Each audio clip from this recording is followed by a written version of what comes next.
Our next speaker is an individual who exemplifies some of the characteristics needed when dedicating our profession to the service of our community. As the president and general counsel of the Mexican American Legal Defense and Education Fund, MALDEF, Mr. Saenz has contributed to this organization's efforts nationwide to secure and promote the civil rights of Latinos to the United States by engaging in civil rights litigation in the areas of education, employment, political access, immigration's rights, and the public resource equity. Mr. Saenz graduated from Yale University and received his law degree from Yale Law School. In 2005, Mr. Saenz became counsel to Mayor of the City of Los Angeles, Antonio Villaraigosa. Saenz joined MALDEF as a staff attorney back in 1993, became Los Angeles Regional Counsel in 1996, National Senior Counsel in 2000, and Vice President of Litigation in 2001. In addition, for 8 years, Mr. Saenz had time to teach civil rights litigation as an adjunct lecturer at USC Law School. Please help us give a warm welcome to the stage our keynote speaker, Mr. Saenz.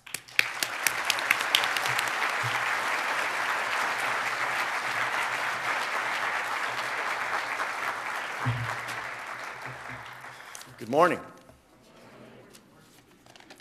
And for those of you from out of town, welcome to Los Angeles.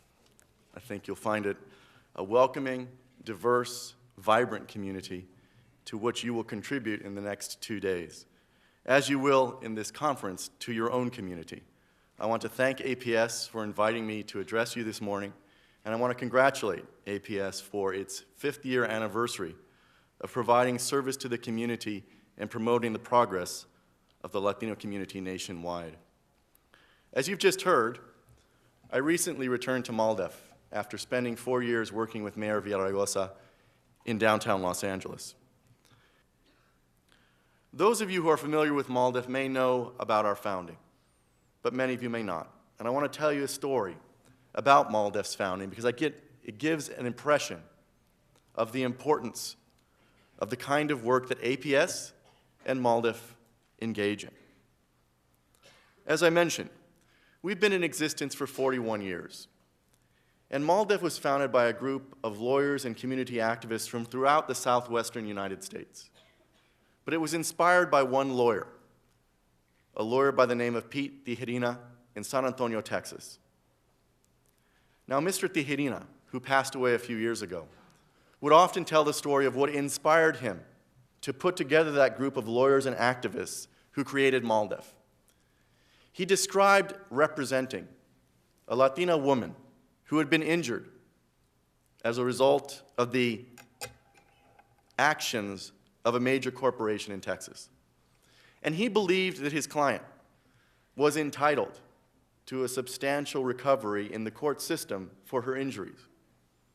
But he also realized that his opportunity as a Latino lawyer representing a Latina woman, his opportunity to obtain that kind of a recovery was limited by the then prevailing practice throughout Texas of excluding Mexican Americans from juries.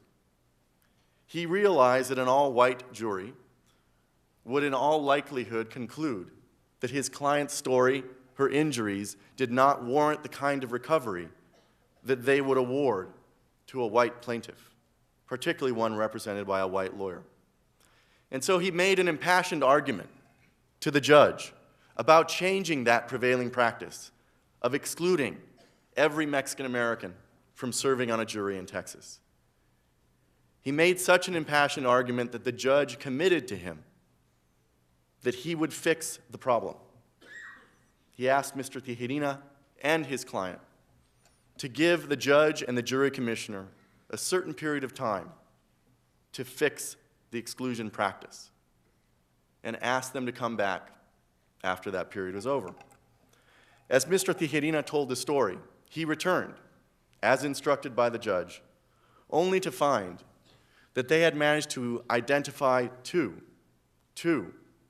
potential Mexican-American jurors, one of whom was already deceased, the other of whom was a non-citizen and therefore ineligible to serve on a jury.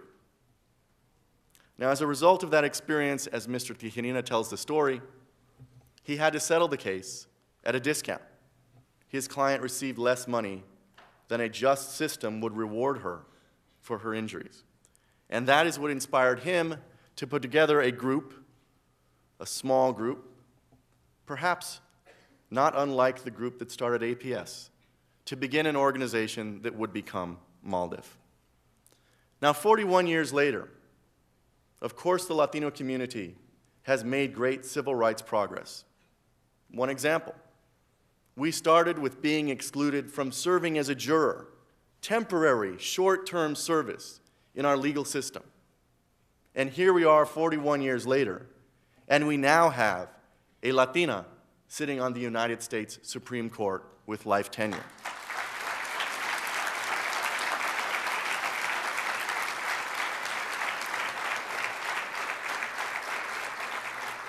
What does it take to survive? You will hear in a few moments, I know, better roadmaps than I could ever give you about success. But I want to identify two things. Two things that I think are exemplified by what APS and your presence here exemplify. First, we must advocate for ourselves and for others in our community. Let me tell you a brief story.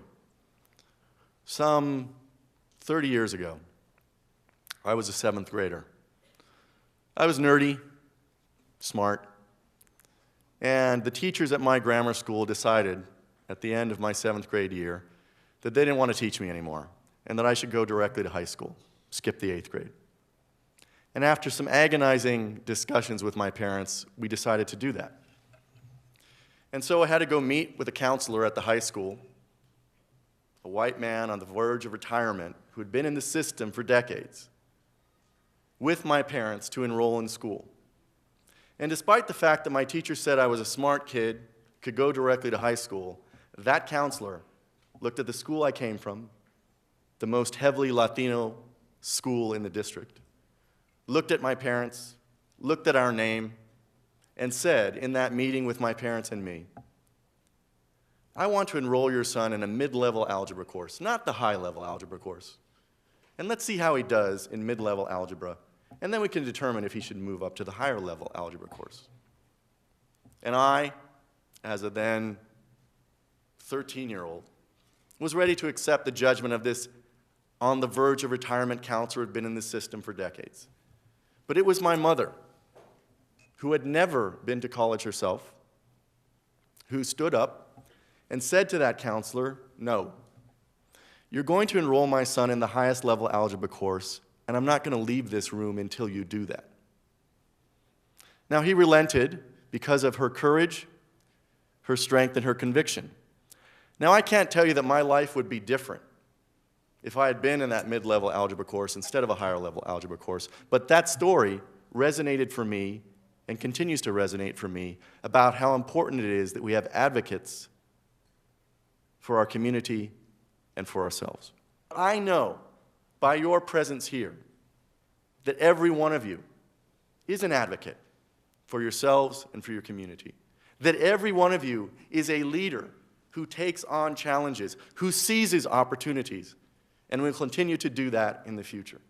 So I have great hope that at least my two ingredients that I've offered this morning, that we must advocate and take on opportunities and challenges, will be fulfilled by those of you here.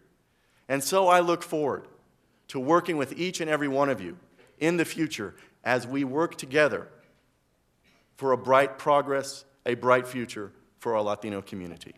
Thank you.